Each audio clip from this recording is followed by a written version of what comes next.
샬롬, 평안하십니까? 요한복음 10장 10절 말씀입니다. 도둑이 오는 것은 도둑질하고 죽이고 멸망시키려는 것뿐이요 내가 온 것은 양으로 생명을 얻게 하고 더 풍성히 얻게 하려는 것이라. 자, 오늘 본문 말씀은 예수님이 왜 이 세상에 오셨는지 그 목적에 대한 말씀을 하고 있죠. 왜 오셨다고 합니까? 생명을 얻게 하고 더 풍성히 얻게 하시려고 오셨습니다. 오늘과 내일 이틀에 걸쳐서 이 두 가지 목적에 대한 말씀을 전하도록 하겠습니다. 먼저 생명을 얻게 하려 오셨다고 했는데, 생명을 얻게 한다는 말은 구원을 말하는 거죠.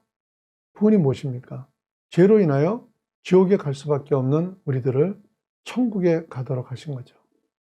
그래서 예수천당 불신지옥이라는 말을 외치게 되는데, 사실 구원의 범위는 그런 정도가 아니라 엄청나게 넓습니다. 죽으면 천당 간다가 다가 아니라 오늘 우리가 살아가는 현실 속에서도 구원의 역사를 실제적으로 누리게 하셨습니다. 제가 질문 하나죠. 여러분, 천국에 대한 소망이 있으십니까? 천국에 빨리 가고 싶은 사모함이 있습니까?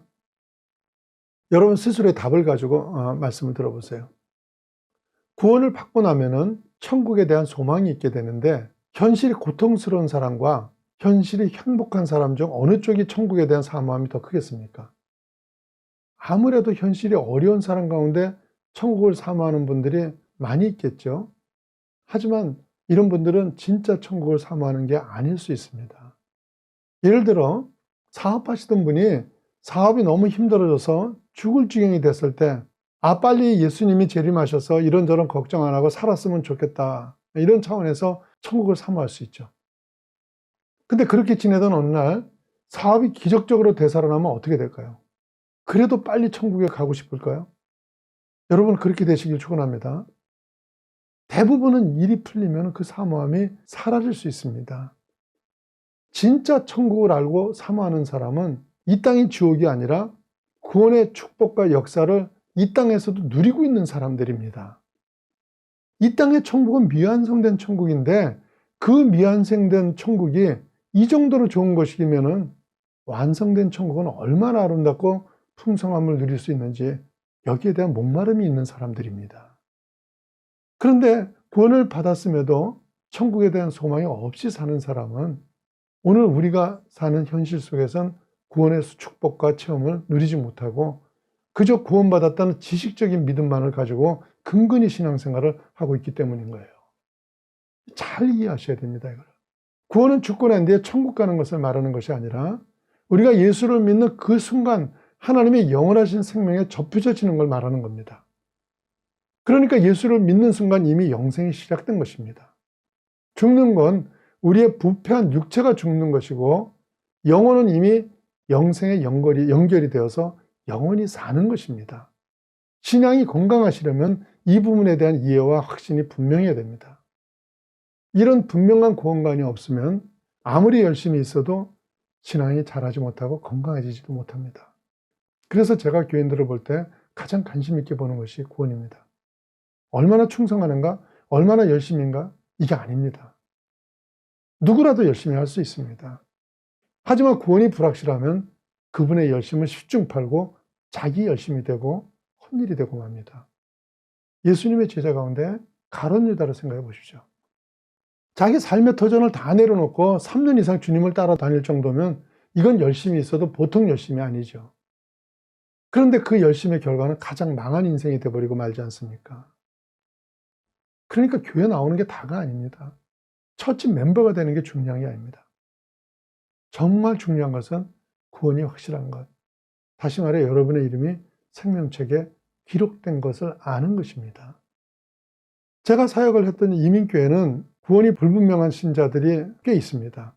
한국과는 달리 가족도 친척도 친구도 아무도 없으니까 교회 나와서 교제하고 정보도 나누고 또 봉사도 하다 보니까 집사도 되고 이런 분들 많습니다. 그런데 한 번도 예수 그리스도를 인격적으로 만난 적이 없이 그러다가 장로도 되고 목사도 되는 사람들이 있는데요.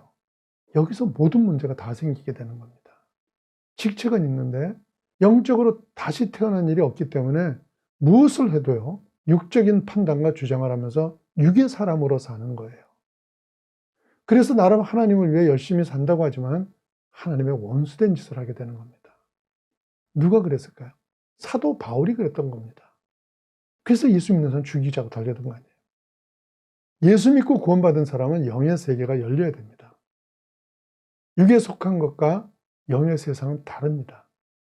예수를 인격적으로 만남으로 영의 세계가 열려야지만 하나님의 말씀이 하나님 뜻대로 내 귀에 들리게 됩니다.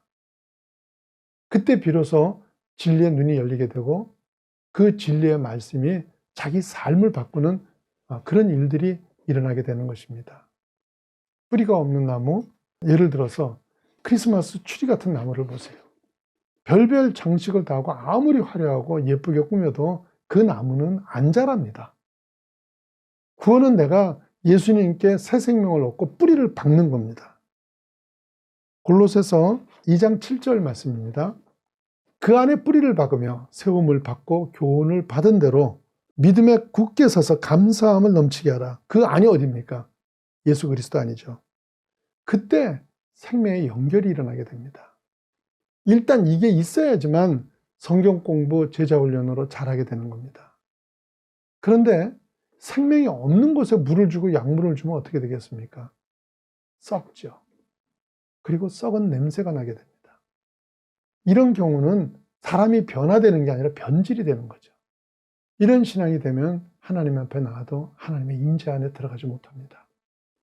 구약시대 성소 안에 들어가지 못하고 이방인의 뜰만 왔다 갔다 했던 것처럼 여러 가지 일로 분주하긴 하지만 예배의 감각이 없고 기쁨이 없게 됩니다.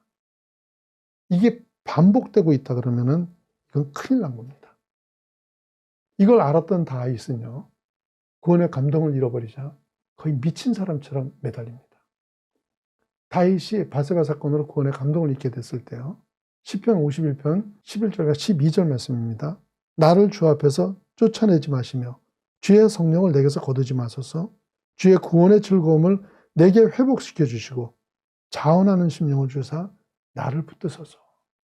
우리가 붙잡고 또 붙잡아야 하는 것이 구원의 감격이고 하나님에 대한 감사입니다. 옆에 사람 눈치 볼 것 없이 이 감동의 고백을 하나님께 드려야 됩니다. 모든 신앙의 근거가 여기서 나와야 됩니다. 선교고 봉사고 헌금이고 다 여기서 출발해야 됩니다. 이 감동이 있으면 하라고 할 필요도 없습니다. 다 자기가 알아서 해요. 여러분 모두에게 이런 감동이 있으시기를 예수님 이름으로 축원합니다.